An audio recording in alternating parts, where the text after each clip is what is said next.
주의 예배에 나오신 모든 우리 성도님들 주의 이름으로 환영하고 축복합니다. 하나님께서 이 밤에도 우리에게 크신 은혜로 함께하여 주실 줄 믿습니다. 제가 오늘 새벽에 시 한 편을 소개했는데 여러분이 무슨 시인가 갑자기 듣다 보니까 무슨 말인지 몰라서 어리둥절한 분이 계셔서 제가 다시 한번 그 시를 소개하려고 합니다. 마지막 말을 잘 들으셔야 되는데 5개의 연으로 되어 있는 5편의 시입니다. 이 시 제목은 어떤 가을이라고 하는 시인데요. 제1편입니다. 낙엽이 떨어집니다. 낙엽을 하나 주워 들었습니다. 낙엽이 속삭입니다. 좋은 말 할 때 내려놔. 제2편입니다. 낙엽을 내려놓았습니다. 낙엽이 다시 속삭입니다. 쫄았냐? 소심하긴. 제3편입니다. 황당해서 하늘을 보았다. 하늘이 속삭입니다. 눈 깔어. 제4편입니다. 하도 열받아 그 낙엽을 발로 차버렸습니다. 낙엽이 처절한 비명과 들리는 한마디. 저 그 낙엽이 아닌데요. 마지막 5편입니다. 미안한 마음에 낙엽에게 사과를 하고 돌아서는 순간 낙엽이 한마디. 순진한 놈 속기는. 이런 아주 재미있게 쓴 이 가을 낙엽에 대한 주제를 가지고 시를 썼습니다. 이 낙엽과 마치 대화하듯이 이 가을을 맞이하는 이 시인의 마음을 발견하게 됩니다. 오늘 우리가 소개한 이사야서의 말씀은 다른 선지자들과 다른 점이 있다고 한다면 모든 선지자들이 1장 첫 부분에서 자기의 소명을 얘기하고 있는데 이 이사야는 무려 6장에 와서야 바로 그와 같은 자기의 소명을 기록하고 있다는 사실입니다. 아마도 자신의 소명보다도 현재 유다가 처해져 있는 하나님의 진노하심, 그 긴박한 상황에 대해서 묘사하다 보니까 그 긴박한 상황을 먼저 묘사하고 나서 자기의 소명을 이사야가 얘기하고 있는 것을 보입니다. 성경은 이사야 선지자에 대해서 자세한 설명을 하고 있지 않습니다. 그가 아모스의 아들이라고 소개하고 있지만 이 아모스는 예언자 아모스가 아니고 그가 또 히스기야와 친분이 가까웠지만 또 얼마나 가까웠는지는 알 수가 없고 또 왕족 사회에 쉽게 드나들었음을 보았을 때 그의 신분이 왕족과 가까워지지 않았겠느냐라는 추측 정도만 할 수 있습니다. 아무튼 이 이사야가 활동했던 시기는 극심한 혼란기였습니다. 남북 왕국이 멸망하고 바벨론으로 붙잡혀가는 그 긴박한 상황 속에서 바로 이사야는 부르심을 받았고 그 부르심을 받았던 이사야에게 주어진 사명은 이 긴박하게 돌아가는 하나님의 진노와 그리고 그 심판에 대해서 이스라엘 백성들에게 말씀을 전하는 것이었습니다. 이사야의 말씀은 평안한 말씀이 아니라 고통스러운 말씀이고 기쁜 말씀이 아니라 이스라엘 백성들에게 하나님의 무서운 심판을 알려주는 말이기도 합니다. 목사가 설교하면서 늘 좋은 얘기, 긍정적인 얘기를 하면 참 좋은데 때로는 죄에 대해서, 심판에 대해서, 회개에 대해서 설교할 때 교인들은 그 설교를 기쁘게 받아들이지 않고 얼굴 표정이 어두워지는 것을 발견하게 됩니다. 죄를 얘기하는데 좋아할 사람 없고 회개하라고 하는데 기뻐할 사람 없고 심판이 임박했다고 선포하는데 그 얼굴에 밝은 빛을 띌 사람은 없을 것입니다.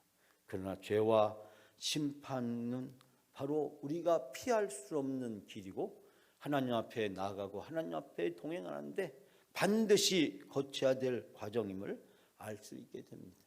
이사야서는 그리고 이사야는 가슴이 아프지만 그러나 피해갈 수 없는 이 민족의 절망적인 운명과 상황 앞에서 그는 하나님의 말씀을 선포할 수밖에 없었습니다. 오늘 주신 말씀을 통해서 저는 3가지 메시지를 여러분과 같이 함께 나누려고 합니다. 첫 번째, 영광인은 하나님을 1대1로 만나는 영적 체험을 해야 됩니다. 우리 영광인, 영광교회 모든 성도들, 우리 영광교회 모든 사명자들, 우리 영광교회 모든 항존직은 하나님과 일대일로 만나는 영적 체험을 해야 됩니다. 오늘 본문의 말씀은 성전에서 환상을 보는 이사야를 소개합니다. 여러분 1절과 3절 말씀, 1절과 3절 우리 다 같이 함께 봉독합니다. 우시야 왕이 죽던 해 내가 본즉 주께서 높이 들린 보좌에 앉으셨는데 그 옷자락은 성전에 가득하고 3절입니다. 서로 불러 이르되 거룩하다 거룩하다 거룩하다 만군의 여호와여 그의 영광이 온 땅에 충만하도다 하더라. 아멘. 여러분 우시야 왕이 죽던 해 나는 높이 들린 보좌에 앉아 계신 주님을 보았는데 그의 옷자락이 성전에 가득 차 있었다. 이사야가 바로 이 긴박한 상황 속에서 즉 하나님의 심판이 임박했고 그 하나님의 심판은 열방에 의해서 결국 유다 왕국이 멸망할 수밖에 없다는 그 긴박한 상황이 돌아갈 때 그리고 하나님이 마치 이스라엘 백성을 구원하게 세웠던 그 우시야 왕 위대하고 모든 사람의 존경을 받았고 희망이 있었던 그 우시야 왕이 이제 죽던 그 절망적인 상황 이제 더 이상 유다 왕국에 그 어떤 희망도 보이지 않는 그 캄캄한 깊은 바다 속에서 우시야는 세상을 떠나던 그 슬픔을 가슴에 품고 이사야는 하나님의 성전으로 나옵니다. 오늘 1절 말씀이니까 우시야 왕이 죽던 해라고 얘기를 하고 있습니다. 우시야 왕이 죽기 전인지 죽기 후인지 자세히 알 수 없지만 그러나 우시야 왕의 치세 때 유다 왕국은 전성기로 국력을 회복할 수 있었고 백성들은 태평성대를 향유할 수 있었습니다. 이제 하나님의 심판은 건너간 것처럼 보였고 이스라엘 백성의 미래는 희망적인 것으로 보였습니다. 이런 외적인 번영에 그러나 내적으로 종교적 부패가 심각하고 영적으로 이스라엘 백성은 타락하고 있었습니다. 그들은 정기적인 예배를 드리긴 했지만 그들의 마음속에 하나님에 대한 열심은 식어갔고 향락과 사치풍조가 더욱더 심해져 갔습니다.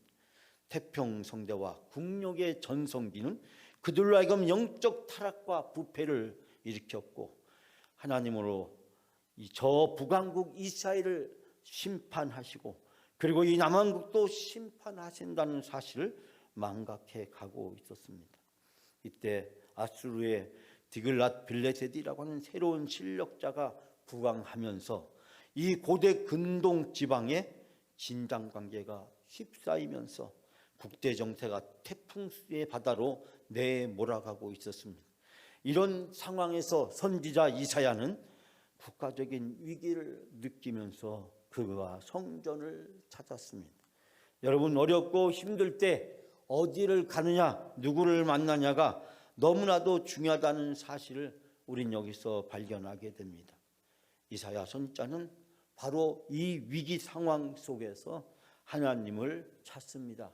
성전을 찾습니다. 그리고 이사야 선지자는 이 중요한 때 영적 체험을 하게 됩니다.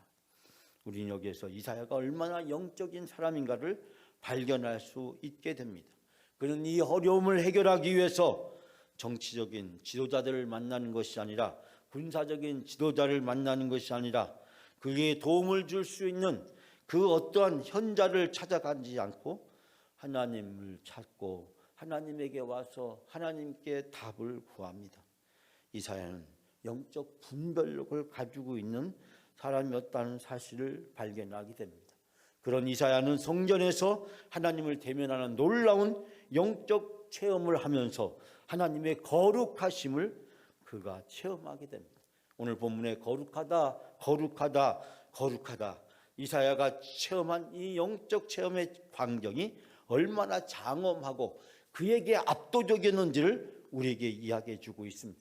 성전에 충만하게 임재하시는 그 하나님의 영광을 발견하면서 자기를 부르시는 하나님의 음성을 듣고 그리고 하나님이 자기를 통해서 이스라엘 백성들에게 주시는 귀한 사명이 있음을 깨닫게 됩니다. 하나님의 보좌 앞에 나와 하나님을 만나고 하나님을 주인으로 온전히 인정하게 될 때 우리는 하나님의 사명자로서 영광인으로서 하나님의 사명을 겸손히 감당할 수 있게 되는 줄 믿습니다. 사랑하는 여러분, 하늘 보좌의 심판자로 앉아 계시는 하나님을 만났을 때 이사야는 철저하게 자기 자신의 모습을 깨닫고 발견하게 되었습니다. 그리고 그는 놀라운 은혜를 발견하게 되었습니다. 우리도 예수 그리스도 앞에 나올 때, 십자가 앞에 나올 때 그 십자가의 구속의 은총으로 말미암아 하나님이 우리를 얼마나 사랑하는지 우리는 하나님을 만나는 영적 체험을 해야 될 줄 믿습니다. 나와 하나님이 만날 수 있는 영적 체험의 시간으로 하나님은 새벽 기도에 그리고 각종 예배를 통해서 우리를 불러주시고 하나님을 만날 수 있는 기회를 하나님은 활짝 열어서 우리를 부르시고 계신 줄 믿습니다. 예배를 통해서, 말씀을 통해서, 기도를 통해서, 찬양을 통해서 하나님을 만나시는 여러분이 되시기를 바랍니다. 하나님과 나와의 영적 체험을 통해서 우리는 하나님의 음성을 듣게 되고 하나님이 우리를 통해서 하시고자 하는 귀한 계획을 깨닫게 되는 줄 믿습니다. 그때 하나님이 나를 통해서 하시고자 하는 귀한 사명을 발견하게 되고 그 사명을 붙들고 살아가게 될 때 우리가 진정 하나님이 사용하시고 함께 하시는 영광인으로 살아가게 될 줄 믿습니다. 사랑하는 여러분, 영광인으로서 하나님을 수시로 만나는 영적 체험이 있는 여러분이 다 되시기를 바랍니다. 두 번째로, 영광인은 악을 멀리하고 거룩하게 구별되어야 합니다. 오늘 말씀에 오게 되면 죄사함의 영적 체험을 이사야가 하는 것을 보게 됩니다. 이사야가 하나님을 만났을 때 그에게 어떤 일이 있었는가? 그에게 놀라운 하나님의 영광과 하나님의 임재하심을 경험했지만 그 거룩하신 하나님 앞에서 자기 자신의 적나라한 존재의 실상을 그는 발견하고 오늘 본문의 말씀에서 그는 처절하게 그 상황을 고백하고 있습니다. 여러분 5절과 7절 두 절 말씀을 우리가 다 같이 함께 봉독합니다. 그때 내가 말하되 화로다 나여 망하게 되었도다. 나는 입술이 부정한 사람이요 나는 입술이 부정한 백성 중에 거주하면서 만군의 여호와이신 왕을 배웠음이로다 하였더라. 7절입니다. 그것을 내 입술에 대며 이르되 보라 이것이 내 입에 닿았으니 내 악이 제하여졌고 내 죄가 사여졌느니라 하더라. 아멘. 그때 하나님의 거룩한 그 임재하심을 보고 이사야는 부르짖습니다. 이제 나에게 재앙이 닥치겠구나. 내가 이제 망하게 되었구나. 나는 입술이 부정하니 내가 이제 죽게 되었다. 그리고 내가 이 부정한 백성 중에 살고 있으면서 하나님을 뵙다니 내가 이제 죽게 되었다라고 이야기합니다. 그때 이사야는 6절 7절 말씀에서 하나님이 그 이사야를 찾아오셔서 이사야의 죄를 용서해 주시는 놀라운 죄사함의 은총을 경험하게 됩니다. 하나님께서는 천사를 통해서 이사야에게 그의 죄를 사하여 주시고 그의 죄를 용서해 주십니다. 오늘 7절 말씀 보니까 너의 악은 사라지고 너의 죄는 사라졌다라고 선포하고 있습니다. 5절에서 화로다 나여 망하게 되었도다. 나에게 화가 임하였다. 왜냐하면 나는 끝장났기 때문이다. 이사야는 절규하면서 부르짖습니다. 완전 무결하시고 거룩하신 하나님의 임재 앞에서 자기 자신을 이사야는 발견하게 되는 것입니다. 사랑하는 여러분, 우리가 성전에 나올 때마다 주님 앞에 나올 때마다 주님과 나와 만나는 영적 체험을 통해서 하나님이 어떤 분이신지를 발견하는 것과 동시에 우리는 우리 자신이 어떠한 존재인지를 깨닫고 발견해야 될 줄 믿습니다. 하나님은 완전하시고 무결하시고 거룩하시고 영광 중에 임하시는 하나님이신 줄 믿습니다. 그러나 그 하나님 앞에 서게 되는 우리 자신은 한없는 죄인이고 그 죄 때문에 영원히 심판받을 수밖에 없는 용서받을 수 없는, 내 힘으로 도저히 해결할 수 없는 죄를 지은 죄인인 줄 우리가 발견하게 되는 줄 믿습니다. 하나님의 거룩하심은 이사야로 하여금 자기 자신의 존재를 절망하게 만들고, 자기 자신뿐만 아니라 온 이스라엘 백성들도 그 죄 가운데 있음을 그가 발견하고 깨닫게 됩니다. 그러나 하나님은 그런 이사야에게 용서해 주시고 구원해 주십니다. 그것은 무엇입니까? 이사야가 회개했기 때문입니다. 나는 입술이 부정한 사람이라고 이사야는 자기 자신의 죄를 고백합니다. 우리가 하나님 앞에 우리 자신을 세울 때마다 늘 고백해야 될 것은 내가 죄인임을 인정하고 나의 죄를 하나님 앞에 고백해야 될 줄 믿습니다. 그럴 때 하나님은 우리의 기도를 들어주시고 우리의 죄를 사해 주시고 우리의 그 모든 죄악을 깨끗하게 씻어주시는 줄 믿습니다. 이사야는 하나님의 앞에 자기 자신을 인정하고 자기 자신을 철저하게 고백하게 되었습니다. 회개는 이사야에게 은혜를 힘있게 만들었습니다. 7절 말씀이니까 보라 내 악이 제하여졌고 내 죄가 사하여졌느니라. 하나님은 이사야에게 놀라운 은혜를 베풀어 주셨습니다. 이사야는 거룩하신 하나님을 만나면서 자기 자신을 발견하게 되었고 자기 자신을 발견하는 데서 넘어서서 하나님 앞에 회개하고 나가게 됩니다. 하나님의 앞에서 자기가 죄인임을 발견하고 그는 절망하지 않았습니다. 하나님의 은혜를 구하였고 하나님이 자기의 죄를 사해 주실 것을 간절히 구했습니다. 그럴 때 하나님은 이사야의 죄를 용서해 주시고 이사야를 구원해 주신 줄 믿습니다. 사랑하는 여러분, 거룩하신 하나님의 백성은 그 하나님의 거룩하심 앞에서 하나님의 존재를 온전히 인정하고 우리 자신의 존재를 온전히 하나님 앞에 고백해야 될 줄 믿습니다. 그럴 때 하나님은 예수 그리스도의 십자가의 구속의 피로 우리들을 용서해 주시고 우리로 하여금 은혜를 베풀어 주시는 줄 믿습니다. 그 은혜를 받은 우리들이 이제 거룩하신 하나님을 바라다 보며 예수 그리스도의 삶을 쫓아가서 우리도 거룩하고 성화된 삶을 살아야 될 줄 믿습니다.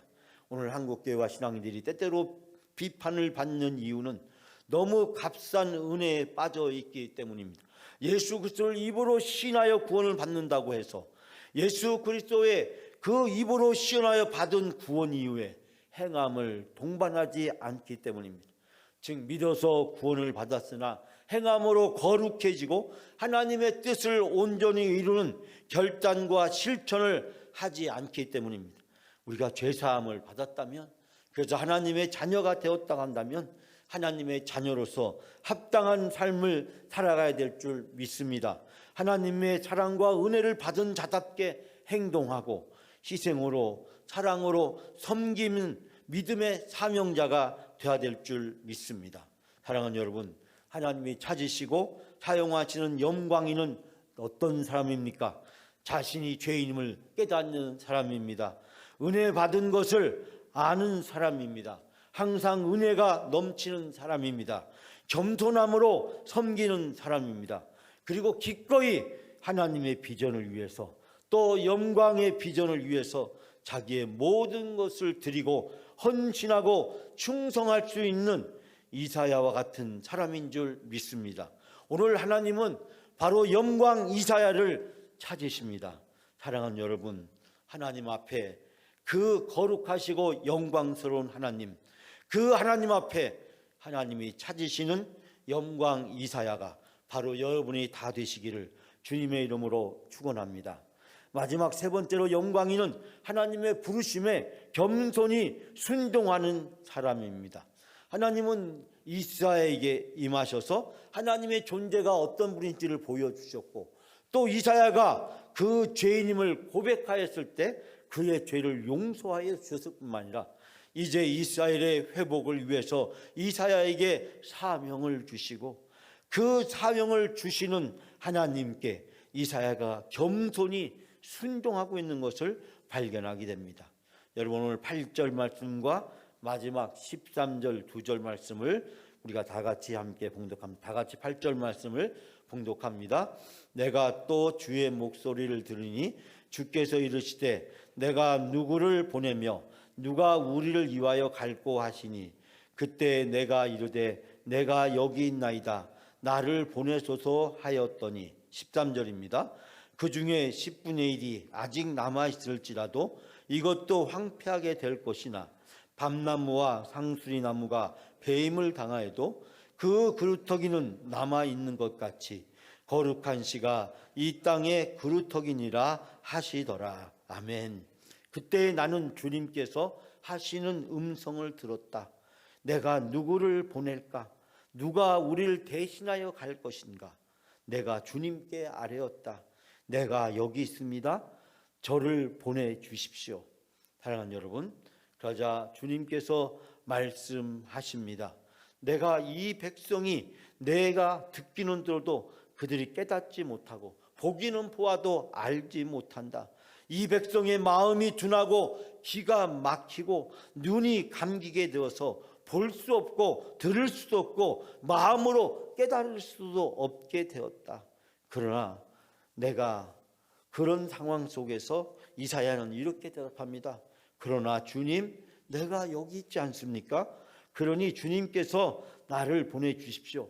성읍들이 황폐하여 주민이 없어질 때까지, 사람이 없어서 집마다 빈집이 될 때까지, 그리고 밤마다 모두 황무지가 될 때까지 주님께서 이 민족을 먼 나라에 흩으시고 그들을 이 땅에서 버려질 때까지, 그러나 하나님께서 나를 보내달라고 그런 이야기합니다. 그러자 주님께서 말씀하시기를 주민의 10분의 1이 그곳에 남는다 할지라도 그들이 다 불에 타도 죽을 것이다. 그러나 밤나무와 상수리나무가 잘리게 될 때 그루터기가 남아있듯이 거룩한 씨는 남아서 그 땅의 그루터기가 될 것이다. 하나님의 심판을 유다 백성들은 피할 수 없게 되고 그 하나님의 심판 가운데 속에서 하나님은 유다를 결코 버리지 않을 것임을 이 말씀은 약속하고 있습니다. 8절 말씀에 내가 누구를 보내며 누가 우리를 위하여 가겠느냐. 이사야 선지자는 하나님이 펼치시는 그 어전 회의에 참여하는 하나님의 음성을 듣게 됩니다. 그리고 헌신의 열정으로 하나님 앞에 자원하여 자기 자신을 하나님께 드립니다. 내가 여기 있습니다. 나를 보내주십시오. 이제 주님이 정결하게 해주시고 죄사함의 은혜를 입은 이사야는 하나님의 음성을 듣고 뜨거운 가슴과 심장을 가지고 하나님 앞에 나를 보아달라고, 그리고 나를 보내달라고 그렇게 이야기를 하면서 내가 하나님을 위해서 헌신할 준비가 되어 있다라고 고백을 합니다. 나는 준비가 되어 있습니다. 이것이 바로 이사야의 고백이었습니다. 그런 이사야에게 하나님께서는 앞으로 이스라엘 백성들이 처해질 상황을 이야기하면서, 그러나 그럼에도 불구하고 유다 백성들을 향한 하나님의 구원의 계획은 결코 포기되지 않고 그 구원의 계획은 때가 되면 반드시 이루어질 것임을 약속하고 있습니다. 그 하나님의 약속은 바로 12절 13절 말씀을 통해서 약속되고 있습니다.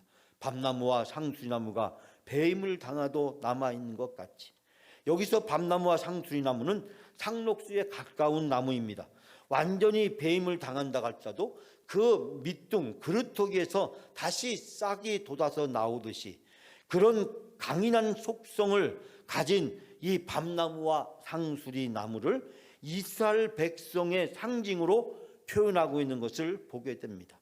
여기서 그루터기는 뿌리, 줄기, 기둥을 뜻하는 말로서 원초적인 생명력을 가지고 있어서 비록 나무가 다 잘려나간다고 할지라도 마지막까지 죽지 않고 살아남는 그 강인한 속성을 이야기하고 있습니다. 즉 유다 백성을 향한 하나님의 마음이 바로 이 그루터기에 듬뿍 담겨져 있는 것을 보게 됩니다.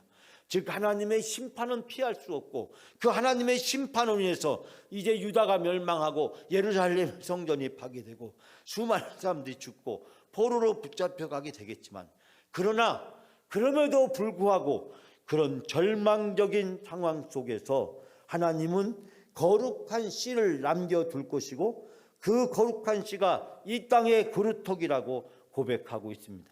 최후까지 보존될 이 그루터기, 바로 그루터기는 거룩한 씨라고 이야기하고 있습니다.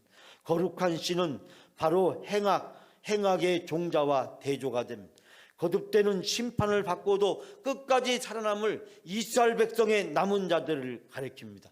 그들은 바벨론을 포로 붙잡혀가고 그것에서 고통과 아픔을 겪게 될 것이지만 하나님이 그들을 연단시키시고 훈련시켜 주십니다. 그리고 바벨론 포로에서 살아남게 하십니다. 그들은 회당에 모여서 다시 하나님에 대한 비전을 회복하고 하나님에 대한 신앙을 다시 회복하게 됩니다. 하나님은 그들을 다시 이 예루살렘으로, 이 팔레스타인으로 다시 그들을 불러주시고 그들에게 예루살렘 성전과 성벽을 재건하고 하나님의 마지막 때의 비전을 성취하고 이어갈 수 있는 하나님의 백성으로 그들에게 또다시 선택적 은총을 부여하시겠다고 말씀하고 있습니다. 하나님의 또다시 주어진 선택적 은총의 상징, 그것이 바로 거룩한 씨, 이 땅의 그루터기라고 오늘 본문 말씀은 표현하고 있습니다. 이사야는 타락하고 부패한 이스라엘 백성들에게 보내실 하나님의 음성에 겸손히 응답했습니다. 내가 여기 있으니 나를 보내달라고. 하나님은 그런 이사야의 죄를 용서해 주시고 그 이사야로 하여금 마지막 때에 다시 이스라엘 백성을 구원할 하나님의 계획이 포기되지 않고 있음을 이야기하고 있습니다. 즉 하나님의 심판에 저 너머에 펼쳐질 준비되고 예비된 하나님의 놀라운 구원의 계획, 바로 거룩한 씨 그루터기를 통해서 이스라엘 백성을 회복시키실 것이며 이스라엘 백성을 향한 하나님의 계획과 비전은 포기되지 않고 계속될 것임을 이야기하고 있습니다. 하나님의 선택을 받고 쓰임을 받는 성도의 미래입니다. 하나님의 선택을 받은 성도는 어떠한 고난 속에서도 좌절하지 않습니다. 어떠한 환난도 이겨냅니다. 그리고 마지막까지 하나님의 사명을 감당하게 되는 줄 믿습니다. 사랑하는 여러분, 하나님께서는 바로 이스라엘 백성을 포기하지 않으셨습니다. 오늘 새벽에 우리가 함께 나누면서 하나님이 요셉이 어디에 가든지 요셉을 포기하지 않고 요셉과 함께 하십니다. 형제들에 의해서 웅덩이로 던져졌을 때, 노예로 팔려갈 때, 보디발의 집에 있을 때, 그리고 억울한 누명을 쓰고 감옥에 갇혔을 때 그가 하나님의 쓰임을 받기 위해서 애굽의 왕궁으로 그가 불리임을 받았을 때, 그가 7년 풍년과 7년 그리고 흉년을 통해서 하나님께서 그를 쓰실 때 어디서든지 하나님은 이 요셉을 기억하셨고 요셉과 함께 하셨고 요셉을 통해서 복을 주시고 놀라운 일을 이루셨습니다. 사람들은 요셉을 너무 쉽게 잃어버렸지만 하나님은 한 번도 잃어버리신 적이 없었고 하나님은 늘 함께 계셨고 하나님은 요셉을 통해서 놀라운 은혜와 축복을 베풀어 주셨습니다. 비록 이스라엘 백성이 지금 죄를 지었고 그 죄 때문에 이제 심판을 받게 되지만 그러나 이스라엘 백성을 향한 하나님의 사랑과 선택적 은총은 결코 포기되지 않고 하나님의 비전과 하나님의 계획은 이루어져 가고 있는 것을 우리는 발견하게 됩니다. 임박한 재앙 앞에, 재난 앞에, 그 환난 앞에서 이제 이사야를 통해서 하나님은 이스라엘 백성에게 이 재난의 너머에, 이 환난의 저 끝자락에 하나님이 펼치실 놀라운 구원의 계획이 있음을 이스라엘 백성에게 보여주면서 이 고난을 감당하고 이 고난의 강을 회개로, 이 고난의 강을 영적인 각성과 성찰로 이스라엘 백성이 도약하고 하나님이 주신 사명을 온전히 감당하기를 원하시는 줄 믿습니다. 사랑하는 여러분, 우리가 영광교회 항존직으로 또 영광교회 앞으로 장로가 될 분들이 교회를 섬기는 것은 영광교회 비전을 위해서 기꺼이 고난의 대가를 치르고 어떠한 희생이라도 기꺼이 감당하겠다는 사명의 사람이 돼야 될 줄 믿습니다. 사명을 위해서 헌신하고 모든 일에 섬김으로 헌신해야 될 줄 믿습니다.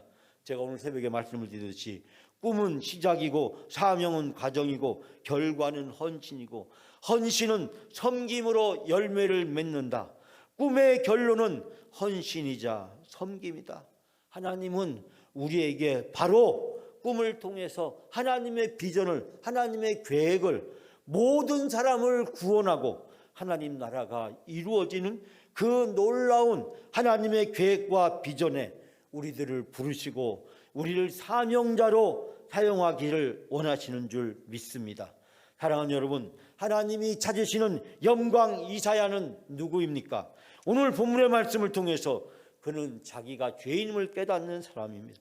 자기가 죄인임을 깨닫게 될 때 한없이 겸손해질 수밖에 없습니다. 직분은 하나님이 섬기라고 주신 것이고 직분 앞에서 우리는 늘 겸손해야 됩니다. 자격 없는 나를 구원해 준 것도 감사한데 직분까지 주신 것, 이 감당할 수 없는 하나님의 은총 앞에서 우리는 자신을 쳐서 복종해야 되고 늘 겸손하게 우리 자신을 낮추고 또 낮추고 낮춰야 될 줄 믿습니다. 그리고 오직 하나님의 부르신 사명이 나에게 주어진 것을 감사하면서 하나님의 비전에 하나님이 우리 영광교회를 회복시키시고 다시 부흥시키려고 하는 그 놀라운 비전에 그루터기로 쓰임을 받는 여러분이 다 되시기를 바랍니다. 영광의 이사야, 그는 누구입니까? 주여, 내가 여기 있습니다. 내 모든 것을 주님께 드리오니 나를 이사야처럼 사용해 주십시오. 하나님, 내가 영광 이사야가 되어서 하나님께 쓰임받기를 원합니다. 여러분, 오늘 이 이사야의 신앙의 고백이, 결단이, 하나님의 부르심에 대한 응답이 여러분의 응답이 되어주시고 여러분에게 이사야로 쓰임을 받게 되는 놀라운 축복이 함께 하시기를 주님의 이름으로 축원합니다.